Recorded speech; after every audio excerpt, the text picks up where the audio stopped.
thanks for taking time to listen to this video. This video is going to be going over the propaganda video done by North Korea about Kim Jong-il and the Arduous March, well, his efforts during the Arduous March. I got this information going to Google and then AI and then typing in how the Kim Jong-il video about the Arduous March relates to totalitarianism. So that's how I got this information.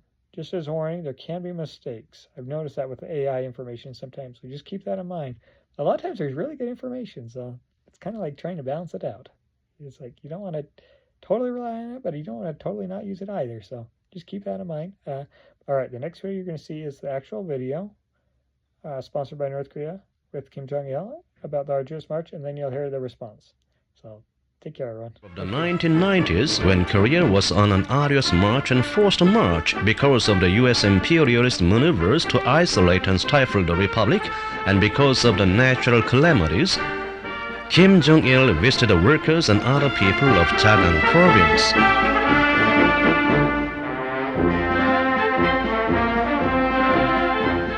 Bearing in mind his instruction that bullets, not sweets, will save the people from falling into the lot of slavery again, the workers in Jang province are living and working like undying birds.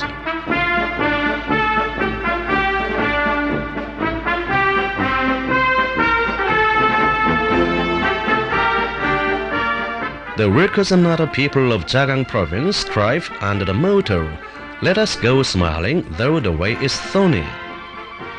Although they are too hungry to stand up, they tighten their belts by their machines, asking for work to do.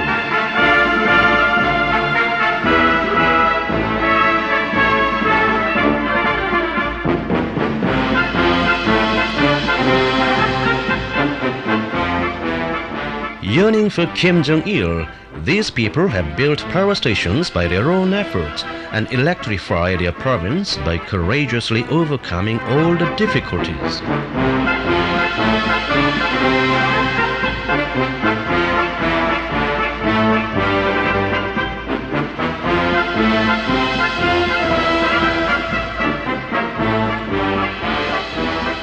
Kim Jong-il called the fighting spirit of these people as the Gange spirit, the people who had carried out the Arduous March with success.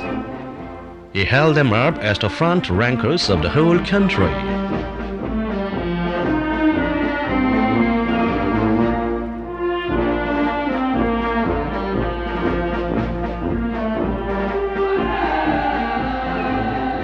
In order to spread the Gange spirit all over the country, Kim Jong-il visits the workers of the Sunjan Steelworks and encourages them to raise a torchlight of a great upsurge. The workers were overcoming manifold difficulties caused by the imperialists.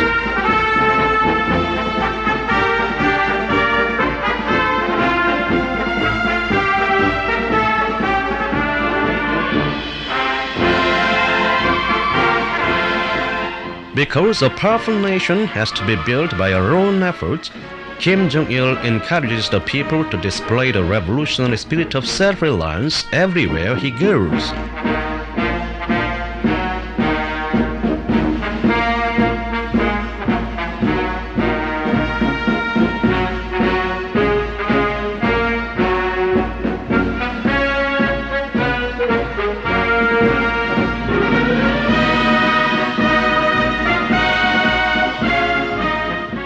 Saying that defeatism and the worship of great powers should be crushed by the iron hammer of self-reliance, Kim Jong-il trusts the working class as the main force of the revolution, who must continue to perform heroic feats, teaching them the truth that heroic feats can be proud only when they are performed continuously, just as flowers can be beautiful only when they are in bloom without withering.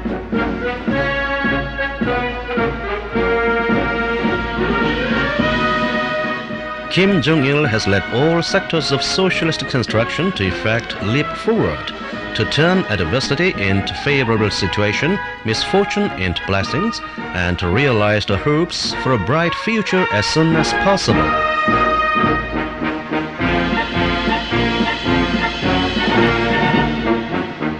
Kim Jong-il is on an endless journey of field direction, giving rise to the revolutionary spirit of soldiers and the gang spirit everywhere he goes, inspiring the people with a confidence in building a powerful nation and optimism for the prosperity of the country.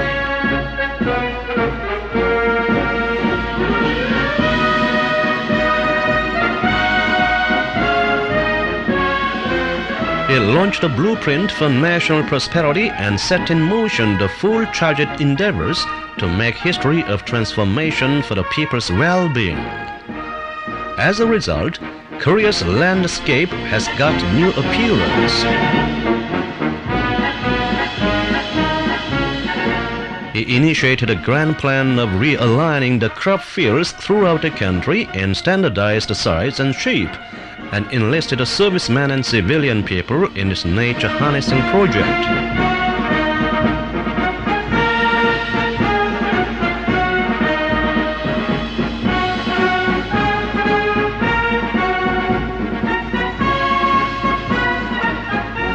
This vast, refreshing scenery of changed landscape is the fruit of Kim Jong-il's daring plan and efficient leadership.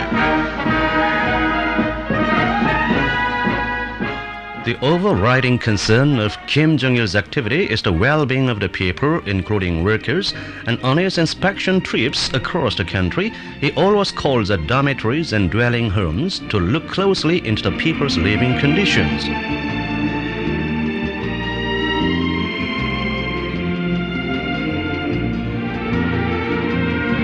Everyone who had an opportunity to meet Kim Jong-il said to him earnestly, "Please don't worry about our living.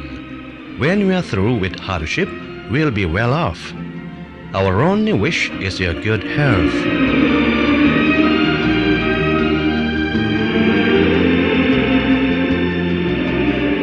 Deeply impressed, Kim Jong-il said to the officials, "How laudable our people are. We fail to supply them with sufficient food or clothes, but they dismiss it only as passing hardship and continue to support our party and socialist system. When they see me, they always thank me. We must work to provide a fulfilling, prosperous life for these people who trust and follow the party only." He is determined to strive to give the people what material comfort he can.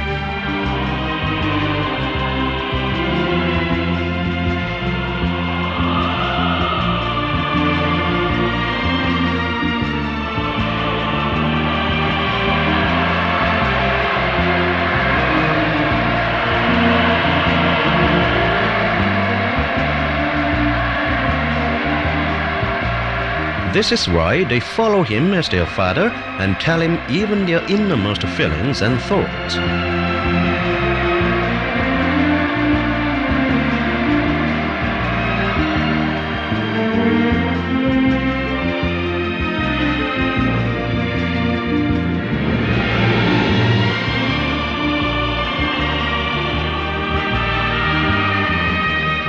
These scenes of single-hearted unity, the true profile and source of the might of Korea, are based on the people's conviction that national prosperity and their well-being are in store when they follow Kim Jong-il, the destiny of the nation and the father of the harmonious country, to the ends of the earth.